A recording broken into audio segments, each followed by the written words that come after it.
Pregnancy conceive करने के बाद 90% ख़वातीन के अंदर ये ख्वाहिश होती है कि वो जान सकें कि उनके यहाँ बेटा पैदा होगा या बेटी, लड़का पैदा होगा या लड़की पैदा होगी। तो हमल के दौरान क्या कोई ऐसी अलामात हो सकती हैं जिनको देखकर आप अंदाज़ा लगा सकें कि आप एक बेटे को जन्म देंगी या एक बेटी को जन्म देंगी।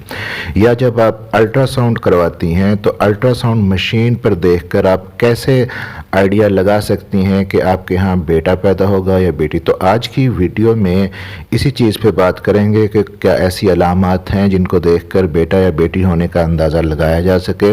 और अल्ट्रासाउंड जब आप करवाती हैं तो उस वक्त अगर आपके डॉक्टर आपको नहीं भी बताते जेंडर का, तो अल्ट्रासाउंड मशीन पे आप देख के कैसे अंदाज़ा लगा सकती हैं कि ये बेटा पैदा होगा या बेटी। मेरा नाम है डॉक्टर ताहिर और आप देख रहे हैं YouTube channel doctor helping health. इस चैनल पर जनरल हेल्थ इश्यूज़ के बारे में, मेल और फीमेल हेल्थ इश्यूज़ के बारे में और इसी तरह हमल से पहले के मसाइल, हमल के दौरान के और हमल के बाद के जितने मसाइल हैं उनके बारे में बहुत डिटेल्ड वीडियोस आपके लिए मौजूद हैं। तो चैनल को सब्सक्राइब ज़रूर कर लीजिएगा और बेल नोटिफिकेशन ऑन कर लीजिएगा ताकि नई आने वाली वीडियो आप तक पहुंच सके। और दूसरी चीज़ कि अल्ट्रासाउंड आपको कब करवाना चाहिए कि जब आपको सही अंदाज़ा हो सके कि जेंडर का कि बेटा होगा या बेटी। बाज़ ख़वातीन बहुत ज़्यादा क्यूरियस होती हैं, इवन के पहले या दूसरे माह के अंदर ही वो जानना चाहती हैं कि उनके यहाँ लड़का पैदा होगा या लड़की। तो अगर आप प्रेग्नेंट हैं, सबसे पहले तो आपको अल्लाह ताला का शुक्र अदा करना चाहिए कि आपने प्रेगनेंसी कंसीव कर ली है।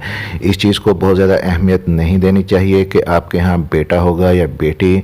अल्लाह ताला से दुआ करनी चाहिए कि जो भी औलाद हो आपको अता करे, वो आप एक सेहतमंद और नॉर्मल बच्चे को जन्म दें। लेकिन बाज़ औक़ात देखने में ये आया है कि अक्सर ससुराल के ताने बाज़ औक़ात होते हैं। बाज़ मर्द ख़वातीन को इस चीज़ का ब्लेम देते हैं कि उनके यहाँ बेटा पैदा नहीं हो रहा। इवन के बाज़ मर्द दूसरी शादी की वजूहात भी इसको बना लेते हैं कि वो एक बेटे को जन्म देना चाहते हैं। तो ये बेटा होगा या बेटी, ये चीज़ अल्लाह के इख्तियार में होती है। अगर साइंसी नुक्ता नज़र से देखा जाए तो मर्द ही इस चीज़ का रिस्पॉन्सिबल होता है कि वो कौन से क्रोमोसोम शेयर करता है, क्योंकि मर्द के पास एक्स और वाई क्रोमोसोम होते हैं और औरत के पास एक्स और एक्स क्रोमोसोम होते हैं। तो वाई क्रोमोसोम चाहिए होता है बेटा पैदा होने के लिए। तो साइंटिफिकली मर्द रिस्पॉन्सिबल होता है कि कौन सा क्रोमोसोम वो बेटे वाला शेयर करता है या कि बेटी वाला। लेकिन मर्द का भी इस चीज़ पे कोई इख्तियार नहीं होता, इसलिए एक दूसरे को ब्लेम करना नहीं चाहिए कि लड़का होगा या लड़की। अब हमल के दौरान कुछ मखसूस किस्म की अलामात बाज़ लोग कहते हैं कि अगर हों तो बेटा होगा और अगर हों तो बेटी होगी।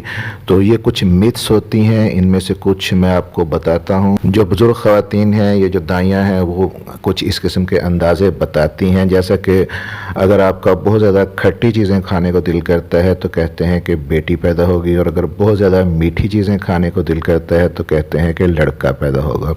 लेकिन खाने की चीज़ों का इससे कोई ताल्लुक नहीं है एक्चुअली। फिर बाज़ लोग कुछ मिथ्स पे बिलीव करते हैं, माँ के पेट की पोजीशन देख के कि पेट ऊपर है या नीचे, उससे अंदाज़ा लगाने की कोशिश करते हैं कि बेटा होगा या बेटी।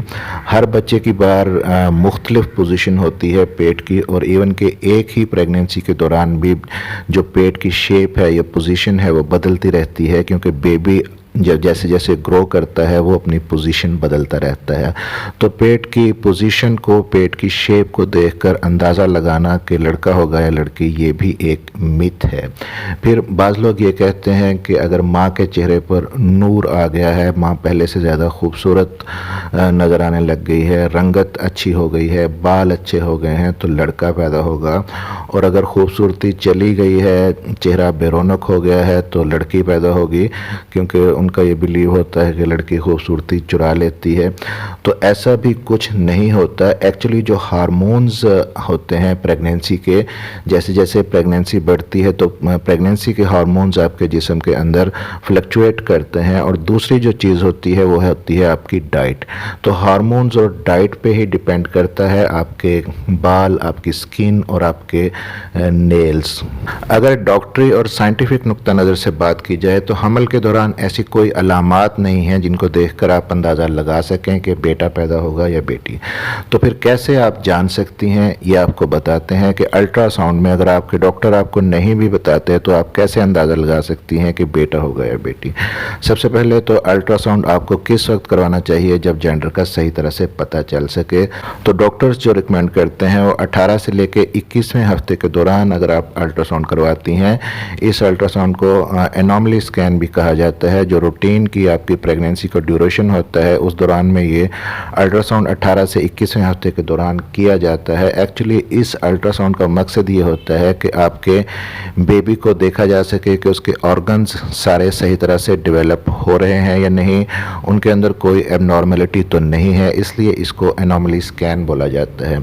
लेकिन इसी स्कैन पे ये अंदाज़ा भी हो जाता है कि बच्चे की जेंडर क्या होगी, क्योंकि इस वक्त तक जो सेक्सुअल ऑर्गन्स होते हैं वो डेवलप हो चुके होते हैं। तो अगर आपके डॉक्टर आपको नहीं भी बताते तो आप अल्ट्रासाउंड मशीन पर नज़र रखें। इसके लिए मैं आपको एक पिक शेयर करता हूं अल्ट्रासाउंड की। ये खातून है जिनका अल्ट्रासाउंड किया गया, जो एक बेटे को जन्म देने वाली थी। तो इस तरह का अल्ट्रासाउंड अगर आपको नज़र आता है तो आप देखें कि ये दोनों साइडों पे जो हैं ये बच्चे की लेग्स हैं, टांगें हैं, और दोनों टांगों के दरमियान अगर इस तरह का कोई प्रोजेक्शन, जो मैं एरो से आपको शो कर रहा हूँ, इस तरह का कोई उभार आपको नज़र आता है तो इट मीन्स कि ये बॉय है, क्योंकि ये उभार जो मेल जेनिटल ऑर्गन्स होते हैं, पीनस और स्क्रोटम वगैरह, उनकी वजह से इस किस्म का उभार दोनों टांगों के दरमियान नज़र आता है अल्ट्रासाउंड मशीन पे, जबकि लड़की होने की सूरत में इस किस्म का कोई उभार नज़र नहीं आता। लेकिन बाज़ केसेस ऐसे भी देखे गए हैं कि 18 से 21वें हफ्ते के दौरान एनॉमली स्कैन करवाया गया और खातून को बताया गया कि आपके यहाँ बेटे की विलादत होगी, लेकिन बाद में बेटी पैदा होती है। तो इसी अल्ट्रासाउंड पे सिर्फ आपको डिपेंड नहीं करना चाहिए, क्योंकि बाज़ औक़ात ऐसे होता है कि बच्चे की पोजीशन कुछ इस तरह से होती है कि बच्चे का हाथ या फिंगर्स दोनों टांगों के दरमियान आ सकते हैं,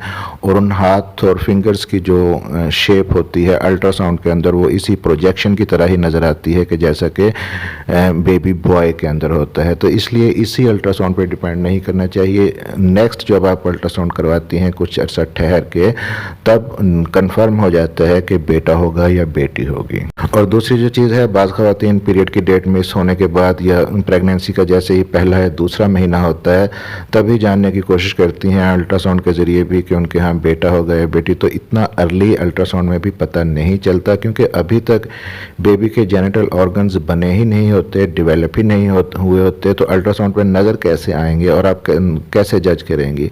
तो इसलिए वेट करें और 18 से 21वें हफ्ते के दौरान अल्ट्रासाउंड करवाएं, तब आपको बेबी की जेंडर पता चल सकती है। फिर भी कंफर्म करने के लिए 1 या 2 माह के बाद अल्ट्रासाउंड दोबारा रिपीट करवाएं।